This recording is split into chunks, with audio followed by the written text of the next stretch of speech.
Hello, everyone. Thank you so much for joining us for today's webinar. Today, we're going to be covering preparing students for success while taking our summative state English language proficiency assessment. So before we get started, I just wanted to cover a couple of housekeeping items. First of all, I wanted to let everybody know that we are recording this webinar, so you will get an email of the recording once it's finished. And feel free to share that with colleagues or others that you think may find the information helpful. You'll also get a certificate of attendance. And then throughout the webinar, if you have questions that come up, please feel free to drop those into the Q&A panel, and we will try to address those as they come up. But just keep in mind that once we get through everything, we are going to open it up for a Q&A session with our amazing panelists. So please stay on for that. And they're here to provide their expertise. So now I would like to introduce our amazing panelists, Janet and David. Both Janet and David have decades of experience, and I would like to start with David. If you want to just give everybody a little bit about your background, that would be great. Hi, everybody. Thank you for having me. I have had the wonderful opportunity of working with multilingual learners for over 32 years. I'm in the elementary, middle, and high school venues as a classroom English language development teacher and as a curriculum coach and curriculum developer. Thanks, David. And Janet, if you want to give everybody a little bit about your background and your current role. Hi, my name is Dr. Janet Ilko. I am Director of English Language Development here at Springs Charter Schools for the past year and a half. I've been in education for 38 years, working with English learners predominantly my entire career, anywhere from elementary through high school. My passion is long-term English learners, and that's my work and my study and focus, and working with families to ensure the access and equity for all of our students. Awesome. Thank you both so much. So yeah, let's just go ahead and dive in. We have a number of questions already for our panelists to answer. And Janet, this first one I wanted to, talk with you about. And we all know that a key factor for students is what is their mindset as they go in to take the state assessment, because, we've all seen students disengage because they truly don't understand the purpose of these tests. Often our LTELs, they've taken the test for many years. And so what is the best approach, in your opinion, to get buy-in from these students? I think the thing that we've learned most importantly in our work, especially in the past 3 to 4 years that I've been working with more of our middle school and high school long-term English learner focus, is where I'm talking right now, is really having our students understand where they are in this process. What does it mean to be an English learner? And there's a couple things that we do with that. The first thing we do is that we do a goal setting with our students, and we start by looking at our summative assessment. In California, it's the ELPAC. I know in other parts of the nation, it's something else. But really what we're doing with our kiddos is saying to them, what are my strengths and my weaknesses? But first, I think even before that, we need to honor their journey and honor the fact that being bilingual is a positive thing to be, that it's a strength. And so we want to come from the areas of strength. And so many times when we're dealing with our long-term English learners, those kiddos are coming in for my deficit. Why am I still here? Why am I still doing this? What's the negative? And so the first thing we do to motivate our kiddos is to talk about, what are your strengths? What do you already know? Why is it good to be bilingual? How can we make sure that we're moving you forward and giving you the academic strength necessary to be successful in your future college and career choices?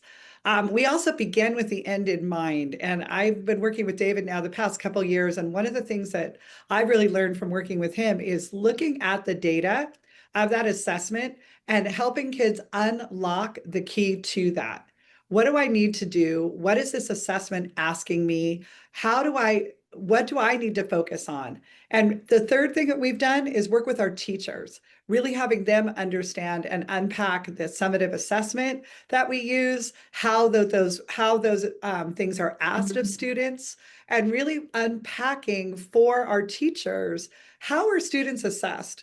Because we don't go to we don't go to the DMV. We've all been driving, I'm assuming most of you, and you still might do that little brush up before you take your test because you're knowing, oh my gosh, I'm not sure I have the right thing. What if they ask me this question? Same type of thing for our kids. If we don't teach them how to really address the assessment and what it is they're looking for, that's part of what we're dealing with. And so I think in a nutshell, motivating our kids is helping them goal set personally, knowing where it is they need to do and check in with them over time, not just something that we do at the beginning of the year, but an ongoing check-in of how am I improving, what am I doing, and how does this impact me?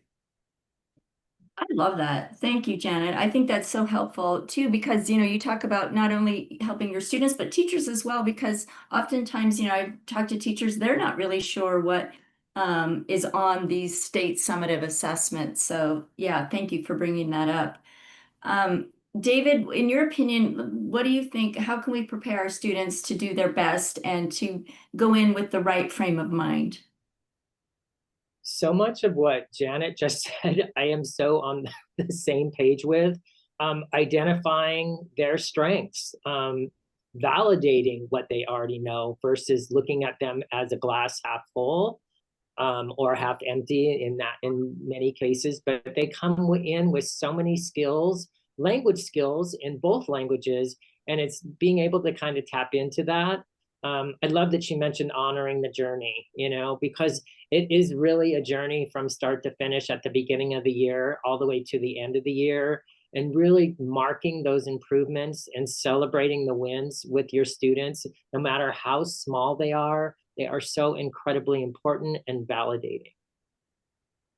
That's great. Well, what do you think about, I know you talked about in Janet as well, about like understanding those language proficiency scores, the actual data part of it.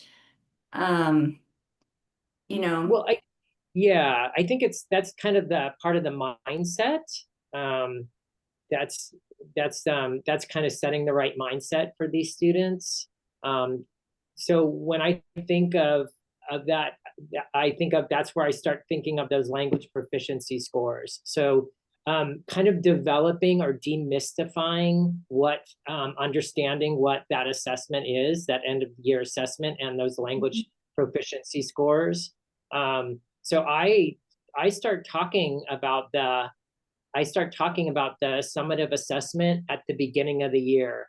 And again, when you're kind of looking at that mindset, a lot of times it's changing that mindset, because when I've mentioned that end of the year summative assessment, the students, they know what it is. They maybe can't name it, but it's met with such, they're not happy about it.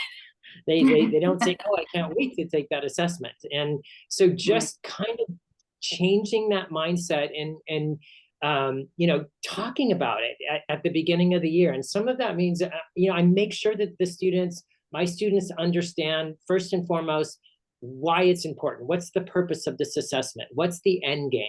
Because a lot of times they don't know.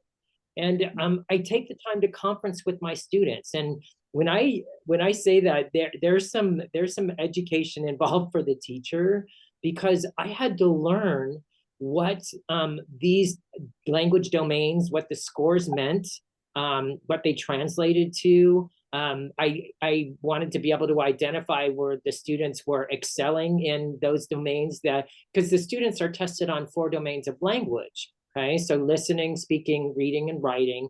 And they also have these combined scores or average scores. But if I'm having a conversation with my students, they need to be able to understand what that means in layman's terms. So I really had to educate myself on that. This really helped me with the trajectory of my teaching for the year, because I was able to harken back to, okay, in this lesson, this really has a lot to do with learning a skill in listening. And so I was able to anchor that to what they were going to be assessed on at the end of the year, along with multiple opportunities to practice that. So that's where I'm at with all that. I can't tell our educators the importance of really understanding what this means to be able to have that discourse with your students, to be able to explain it to them, with them, for them. It's just, it's really important. And that means that, you know, as educators, you've taken a vested interest in that assessment, which raises their level of confidence and motivation, so to speak. Yeah, I really love that, David, because, you know, I think students sometimes, you know, they may or may not even get their state assessment scores, but once they get it, it's like, what does it mean to them? What does this number represent? And so really taking the time to help students understand that, I think is fantastic. Um, well, I know that, you know, Springs Charter has done an amazing job of really supporting their multilingual learners and really, you know, putting it at the forefront of helping these students be successful and be able to show that annual yearly progress. And so I'm curious, Janet, if you could maybe share some strategies that you're using this school year within Springs Charter. I think one of the things that we're doing that I'm particularly proud of is that our students are recognized. We have a whole year long plan. And that's been evolved over the past 2 years, right? It's when I first came on board, and I think just across my decades of doing this work, I too was guilty as a leader, just being like, okay, we get to the end of the year, we give the summative, we look at these scores, we wrap around at the beginning of the year, we forget about it, we go on. And so what we've made the commitment here at Springs is for the students to understand and to see the growth and to see the applicability of this. And so going back to that student-centered in mind, I literally was just having lunch with a teacher, one of our gurus at lunch today, and she was talking about the fact she had students in her classroom who they have been working on vocabulary strategies. She had tied it into the content of what they were doing. And then the students went back to the core content class, and they were the ones building confidence and knowing that vocabulary ahead of time, right? And understanding that academic piece, understanding how to function and how to use that speaking. And it's those types of things that we're doing that's building the efficacy of our students, because we're building the skills of our teachers. And that really kind of starts with the data analysis and goal setting, but really focusing on the staff. And that's where my mind goes, being the director, right? I'm controlling the staff, and then it goes out to the sites. And one of the things that we've done is, what is the data analysis? What does that really mean? What are samples of that? What are the, you know, so really having the teachers be invested into that, and then doing that individual goal setting. And then from there, we're taking that October, November, right now we're in the thick of this. We've done some assessment, we've done some basic things, and we know what their strengths and weaknesses are of those English learners in front of us. And we're doing targeted skills focus, right? We're unpacking it for our students. We're saying to them, this is not just like reading, and I'm going to read this passage and answer the questions. It's like, what are we really asking you? And how does that relate to your science class? How does that relate to your social studies class? We, for example, did something with all of our teachers. How do we read a math problem? Right. And we're using those same skills from for us, the ELPAC. I know for others it'd be a different assessment, but we're using those same kind of skills. And then for the students, applying it other places so they see throughout the day, oh, this isn't my ELD time. This isn't my over here thing. This is going to help me be a better student. Right. Then in December and January, before we're going to be taking that assessment again, we're going back to that growth plan. We're going back to their writing. For us, for our charter, for our students, writing is a huge focus this year. We are integrating in all of the trainings and having the conversation with our classroom teachers as well as our EL teachers, right? In how can we support kids in writing? How can we have that collaborative growth? And how does that, again, back to David's point, how does that go? What are the skills and things that we're doing in our English language development in the support of that assessment help us be better writers, help our students be better readers? And when the students start seeing that it's carrying over into their coursework, that's when we're starting to see them move. That's when they're starting to see the connection, right? And the teachers are seeing the importance and the value of understanding what specific skills I'm teaching. So I want to be careful to everyone listening that we're not sitting there saying, this is the test and this is how it's assessed, and that's the only way we're doing it. Yes, that's important, because those skills actually tie to make us better academic writers. That's what I talk about to my students all the time. I want you to be a scholar. I want you to be an academic reader and writer. That's what we're working on. We know that you speak well, or you have your friends, especially dealing with our long-term English learners, right? What's holding them back is that academic reading and writing skill. So going back to our EL instruction, going back to that targeted focus, and the kids could start seeing their own growth and, oh, I can see where this relates. And then, so we're hoping we've got this growth plan. We're going to hit it again in December. So it's not something that's over here back at the beginning of the year. We never revisit. We're like, oh, here we go. What's our next thing? What are we doing? How do we know we're getting better? Right?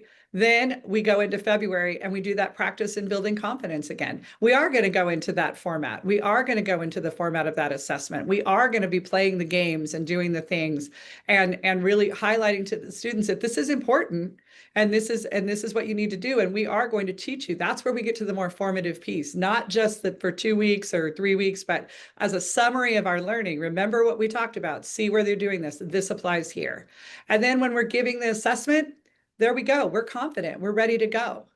And so, for example, one of the things that we're doing is across our grade levels, actually, this is a kindergarten through high school activity that we've done in Springs with our English learners this year, is we're trying to do multimodal projects, right? We want to combine, we know that our students struggle in their writing.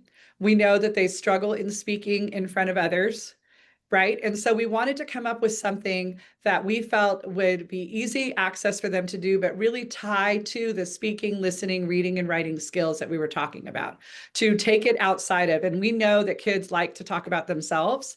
We know that they want to really learn about each other. And so we tied into that social piece, and it was something we could do across grade levels. And we were teaching our students how to present themselves. And for our middle and high school, that goes into interview skills. That goes into how do I get a job? That goes into how do I impress other people? How do I apply for, a work permit? How do I write for college, right? How do I write those applications? And so it begins with, how do I introduce myself? And so we came together as a group and said, this is what we want to do. We broke it down by day. We broke it down by outcomes. We used our California standards. We tied it back to the ELPAC. We tied it back to the skills that we're using in our curriculum pieces for our English learners. And we came up with this project. And so this is kind of the thinking map that you can see that we were using with our kiddos. And it's one of a couple projects that we're doing. It's a pilot this year. Our students asked, where does this matter? And so this was a picture of one of my favorite middle schoolers.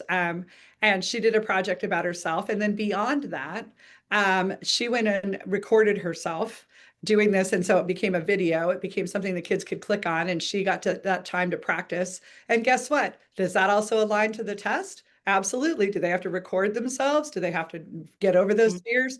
And this gave them a real reason to do that. And so we're excited to see if you've done this a few times, right? You're not just all of you suddenly practicing that. You've done some projects that relate to that. We're hoping to see that growth in the fall, in the spring. That is such an amazing project. I really love that. It just hits so many good positive fronts for students, just the practice and help settle the nerves because they're recording and being able to, just talk about their future. And like she highlights here, my dream job. So, yeah, what a cool project. David, do you have any other things you might want to share around strategies? Sure. I really focused on building transparency around these assessments, or these domain assessments, if you will. It seemed to me that the more comfortable, or the more that my students knew about these assessments and how they were being assessed, the more confidence was built. So I went full, I was all in. I wanted to expose my students to the different areas of the assessments, especially the areas that they struggled with, such as the reading and the writing and the speaking. And I brought in samples, and we looked at them together. We unpacked the procedural aspects of these assessments, because for some reason there is no magnifying glass for many of my students. They just skip right over that and dive into just the task, and without understanding what the expectation is or what they're supposed to be doing, it becomes very difficult. And so I myself had to figure out what sort of skills they had and able to tackle some of these assessment items. For example, you'll be asked to give an opinion about a topic. They have to give reasons to support their opinion in this example. When I asked my students about it, they weren't able to articulate it in a way that would translate into them expressing that in an oral response. So I said, we do this all the time. We have opinions about everything. So I simplified it.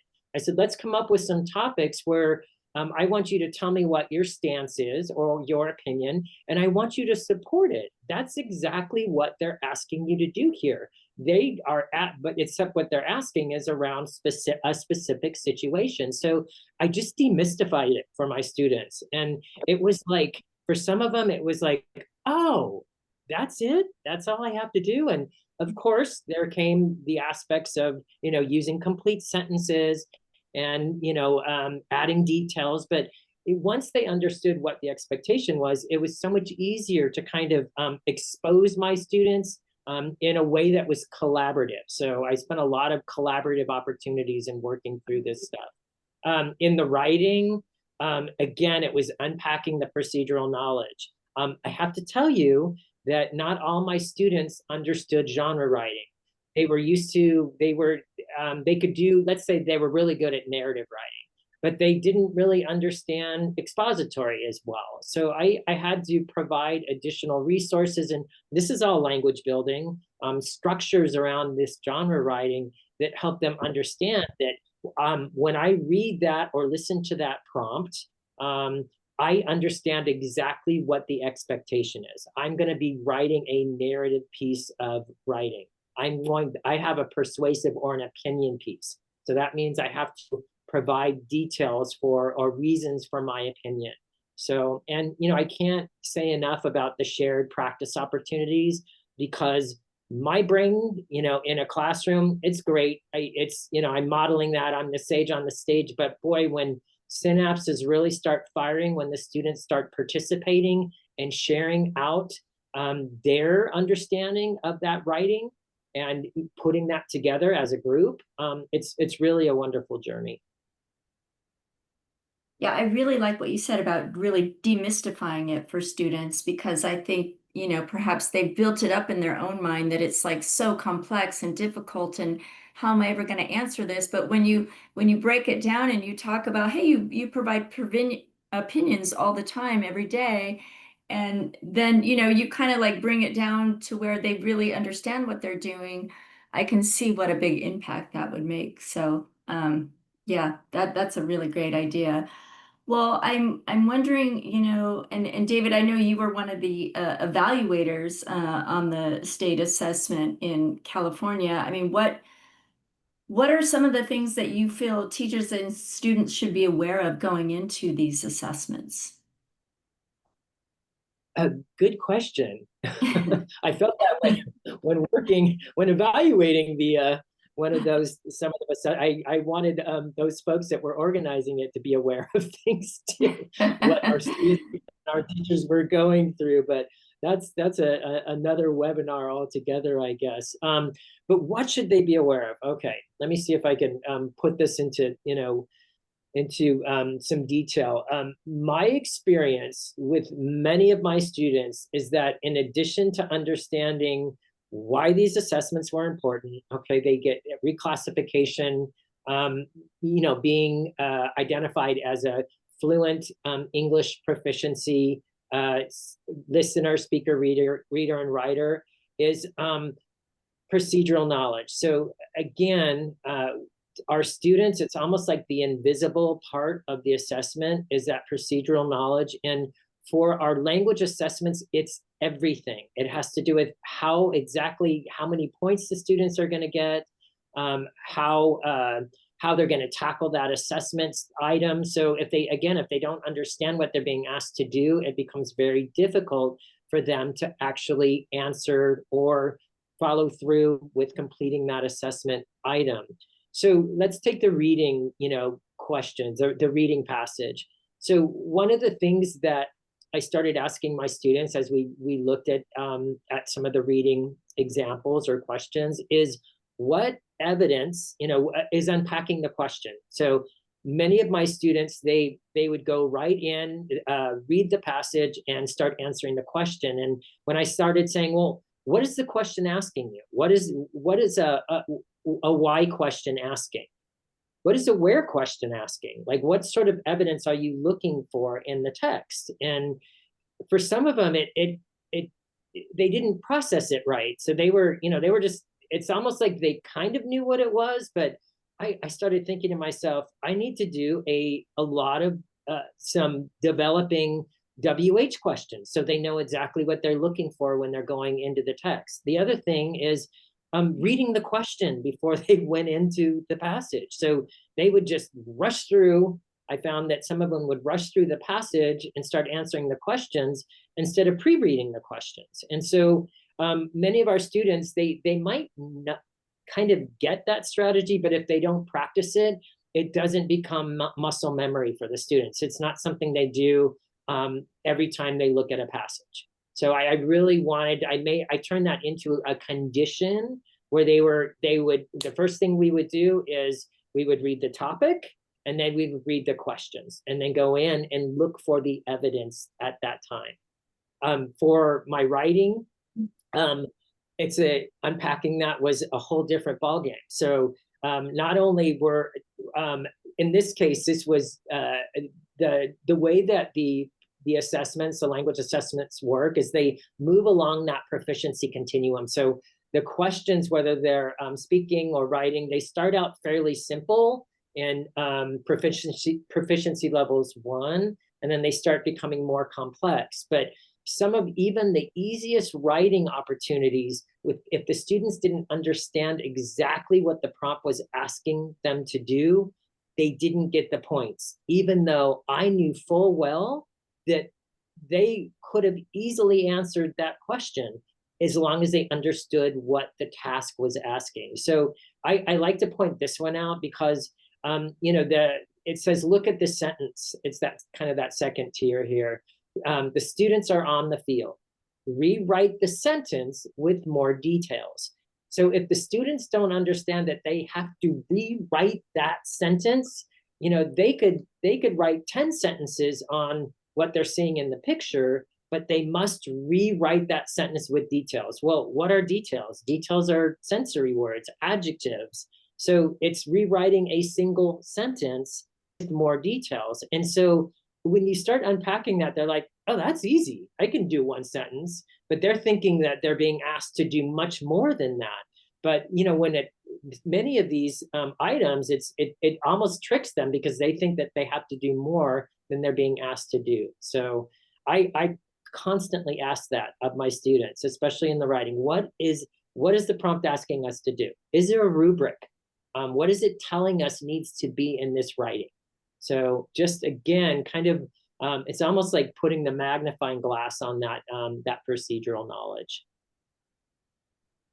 Yeah, that's great. I know I've done some grading, and it's been interesting because you'll see students answer a question and they have so many wonderful details, but they miss getting points because they simply don't include that original sentence or elaborate with that particular sentence. So that's interesting. I really like that strategy. Well, I think along those lines, David, why do you think it's important to expose students to these practice assessments?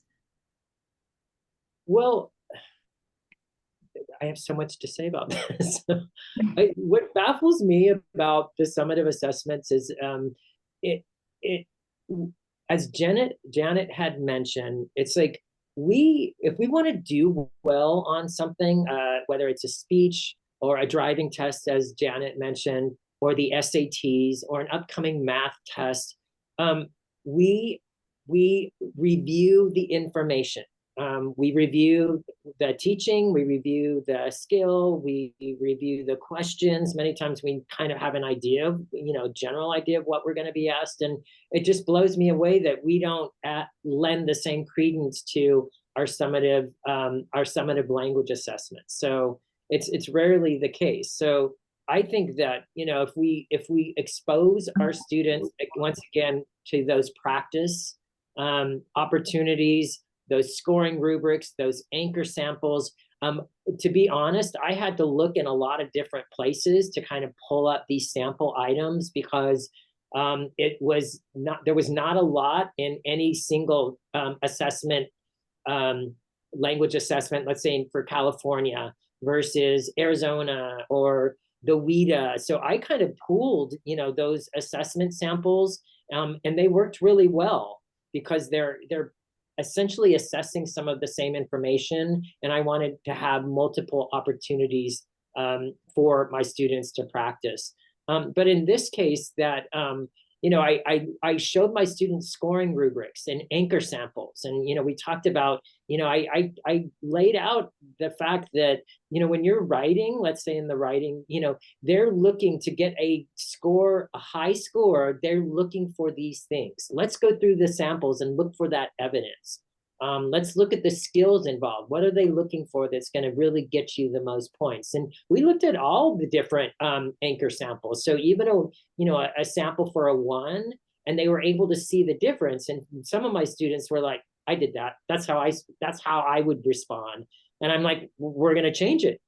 We're going to change it here. Let's look at the detail needed in making sure that we answer that, in this case, this writing prompt appropriately. And so it's just, again, using those anchor samples and, using the topic sentence. Like I was blown away that, students, many of them naturally started with the topic sentence, but in this case, they must start with the topic sentence. So they can't just dive into, what they want to say without having a topic sentence. Punctuation, grammar, those are all aspects that give the student the higher score or detract from them getting the higher score. So many of my students, they're avid texters. They love to text. But I explained to them, this isn't texting. You are using capital letters, ending punctuation, verb tenses. You got to be on, you got to stay away from using the way you would speak to another student, slang, or the way you would talk to your best friend is going to be different here. We're going to use, it's like we're talking to a teacher or an adult, or sometimes they said the principal of the school. You want to use appropriate discourse, and so I kind of unpacked discourse for them. So that's kind of how I tackled this. Yeah, and I would venture to guess that many students have no idea that certain questions are worth a lot of points. And so if you're just doing the bare minimum, you're going to get the bare minimum point value versus what you could potentially get if you just put in a little bit more effort. So yeah, that's really great. Well, I think that both Janet and David, I think all of us can agree, are just full of so many wonderful ideas and strategies to support our multilingual learners. And I'm sure a lot of us have been writing fast and furiously trying to take notes. But Janet, maybe you can kind of kick this off for us. I mean, in your view, what are the main takeaways that you want folks to walk away with from this webinar in preparing students for state English language proficiency assessments? Well, I think that, going back to motivation, going back to, the why, right? Every single person who works with our English learners, I know has their very best intentions in doing that. And the first thing that we need to do is to, really coming back to honoring their identity of who they are and valuing that, knowing the story, know my face, know my name, know my story is a very big part of our culture here at Springs. And it really is knowing that student, their background, and understanding and appreciating that diversity. Because once you know that, then we can start building on the strengths. This is what you already know. These are the things that make you amazing. This is what, the world sees as multicultural, as multilingual, and the power of that. And I think we need to go out of our way, especially in these current times, to be very mindful of honoring that and honoring the fact that we are not trying to change you. I'm trying to have you look at how can I function in an academic environment. And I think that's where David and I talk about a lot, is when we talk about setting our students up for success and looking at the test and wanting those things, it's because what we're building you to be is an academic reader and writer. That's how I meet with my families in GLAC and how I do all my things and talk about with them is how can I be successful in the academia world? How can I make sure that I sound a certain way in a certain environment? And so I'm beginning with the end in mind. And that comes from, for us, and my role this year has been really to help the teachers understand, what does that look like? What does that look like on our particular state assessment? How is that measured? Having our leaders understand how that is measured, the time that it takes to do that, and then having our teachers look at their lesson design, right? How am I designing lessons that are focused on the type of structure that students need to be successful? So it isn't just looking at just a test example. I don't want you, David and I are not telling you, oh, just go to the test and practice that testing thing. It's really, what is the structure of those questions? What is the structure of a particular paragraph? What makes a good writer? And using those things and those tools for sure.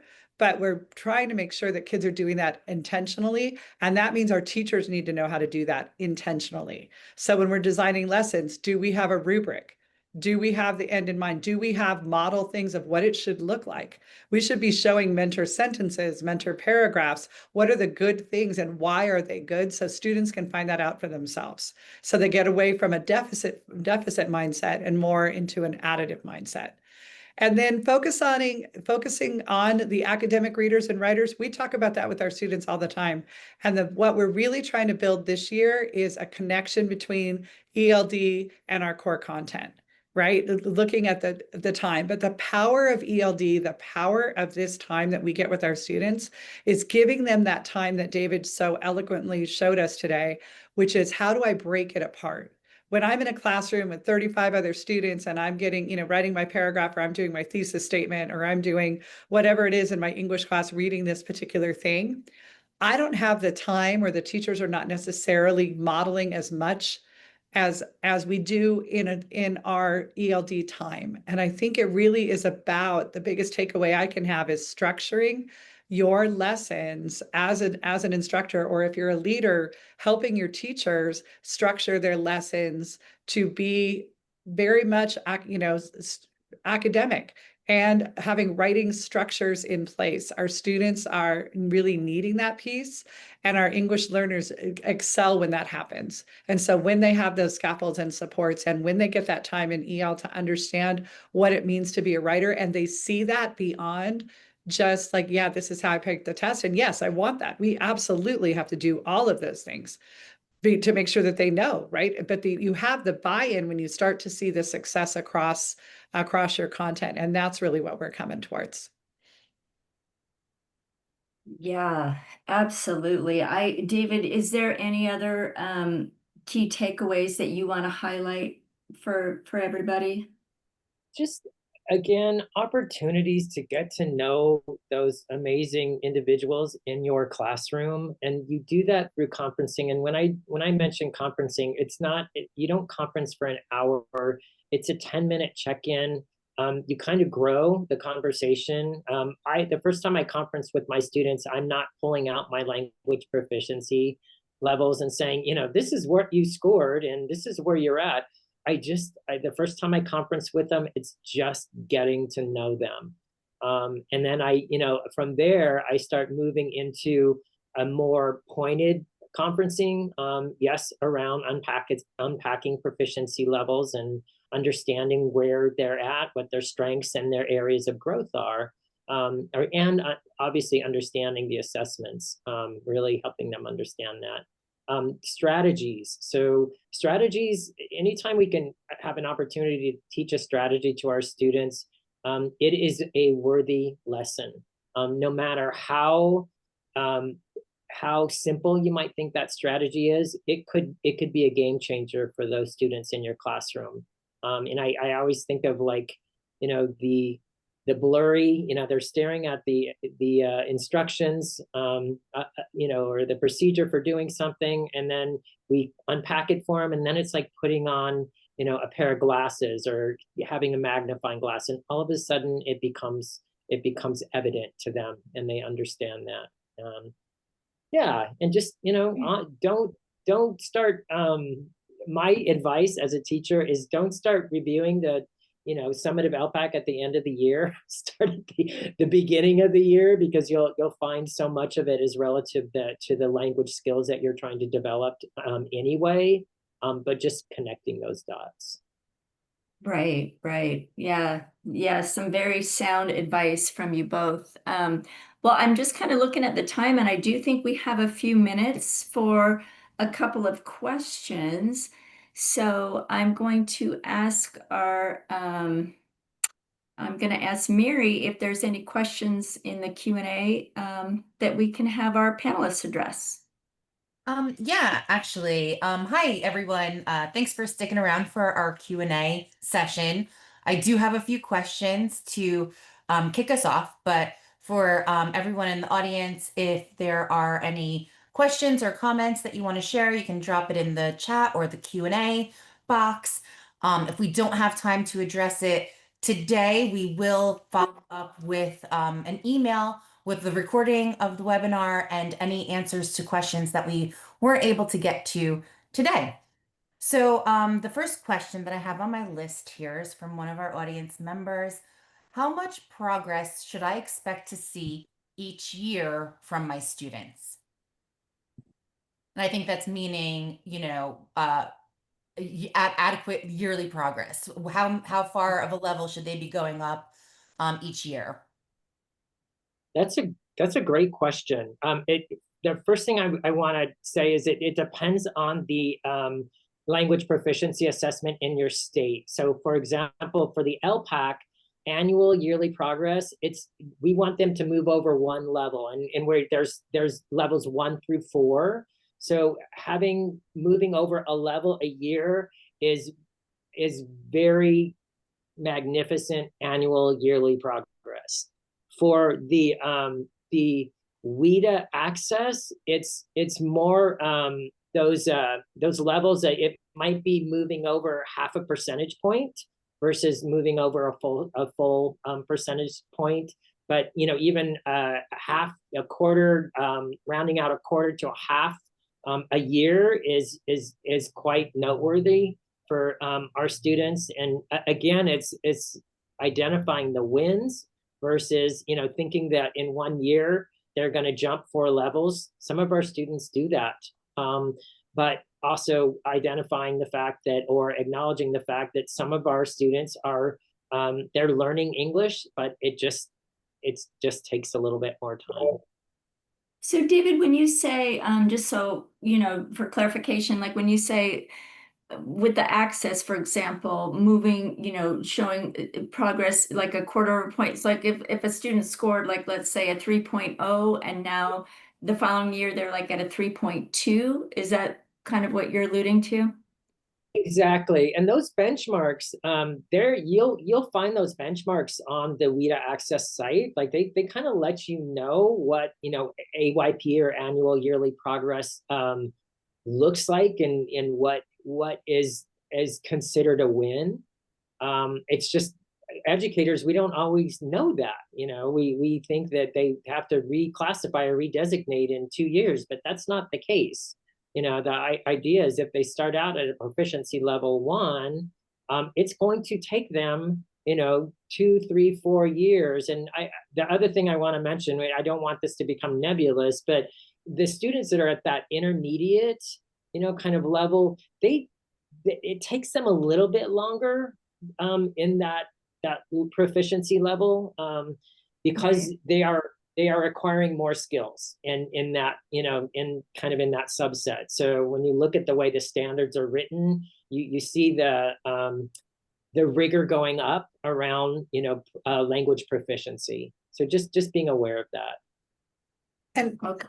I think one of the things that, we focus on as well is when you're thinking, I know people are like, how far?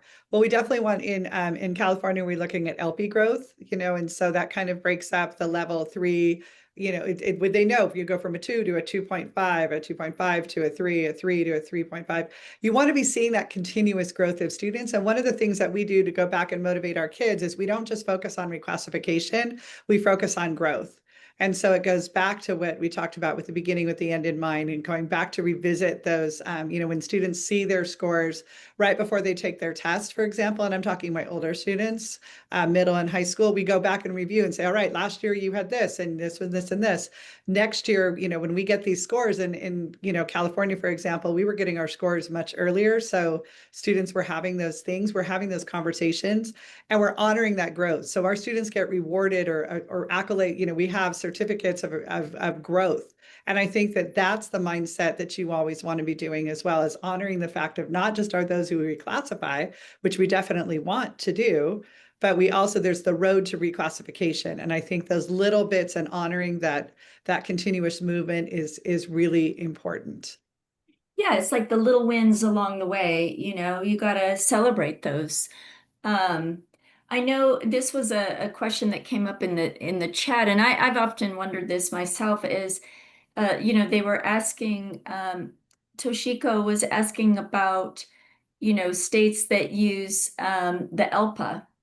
And so, I know that many states use the WIDA ACCESS, California uses the ELPAC, TEKS in Texas. So there's a number, I guess the question is, like, for example, if your state uses the ELPA, are things very different in preparing for that, or do you have any advice specific to that? I can say with a lot of certainty that the ELPA is very, very much, because I pulled samples from the ELPA, very much aligned with the same way the students are assessed on the summative ELPAC for California.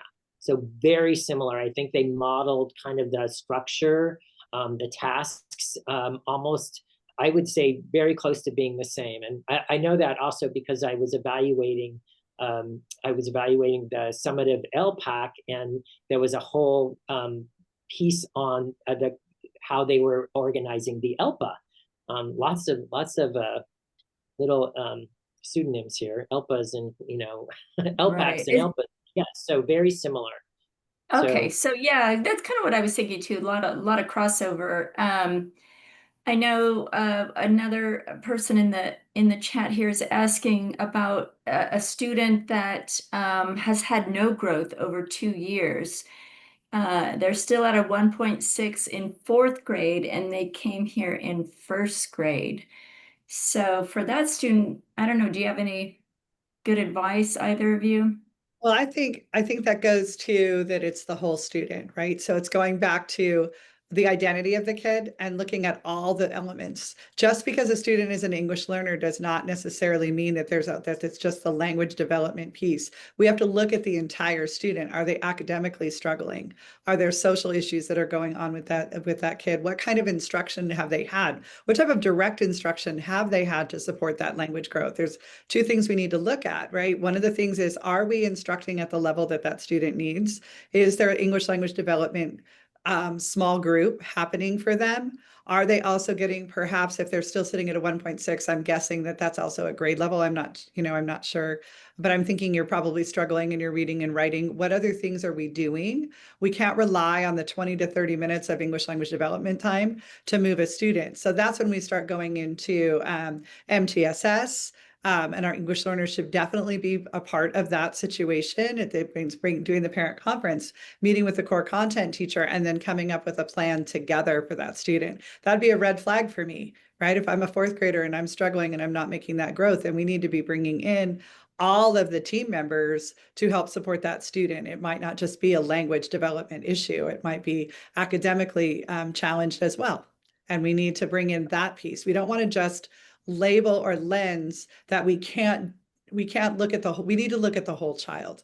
We can't just say, well, you're an English learner, so we're only going to focus on the ELD aspect support. There may be other supports that need to be in place and conversations that need to happen to help support that kid. But I would definitely bring that student up to, for us, it's called MTSS, for other people, whatever your intervention programs are. And the conversations that you need to be having, but it's with the EL teacher, the content teacher, and many times that's one and the same, but just bringing in outside other people to help support you with that student. Great, great. Thank you so much, Janet. I love all the questions. I think that we're getting close on time here, so I want to wrap things up, and just thank everybody so much for attending and spending your time with us today. And also a huge thank you to both Janet and David for all their expertise and insight. Just to let everybody know, if you are looking for assessment prep resources, you can reach out to us at info@languagetreeonline.com. We do have a performance indicator for Access, as well as a performance indicator for the ELPAC. Also, if you're looking for standards-aligned English language development curriculum, you can reach out to us as well. We have a lot of resources at info@languagetreeonline.com. A final reminder, once you log out, you are going to get a pop-up for a survey. I promise you it is very short. If you could please just answer our survey, we'd love to get your feedback, and any future ideas you might have for another webinar, we'd love to hear that too. So thanks again, everyone, for your time, and have a great rest of your day. Thank you. Thank you. Bye-bye.